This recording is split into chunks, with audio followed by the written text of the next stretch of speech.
હું father Robert છું, Saint જોઝફ પેરિશના સભા યાજ્ઞિક છું અને મારી નમ્ર વિનંતી છે, હું બધાને આમંત્રિત કરું છું, બધા આવીને ભાગ લે ગુજરાત પ્રાર્થના મહોત્સવમાં.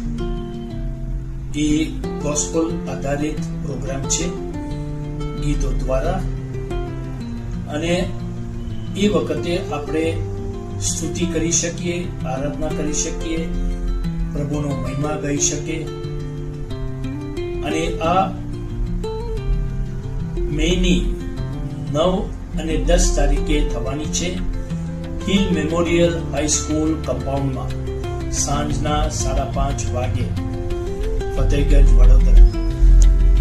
હું નમ્ર વિનંતી કરું છું કે બધા કેથલિક અને ક્રિશ્ચિયન ભાઈ બહેનો ઉત્સાહથી આમાં ભાગ લે અને આપણી એકતા બતાવીએ. સાથે સાથે આપણે પ્રભુ ઈસુ પર ભરોસો રાખીએ છીએ, શ્રદ્ધા રાખીએ છીએ, એ આપણે વ્યક્ત કરીએ. તમારો ખૂબ ખૂબ આભાર.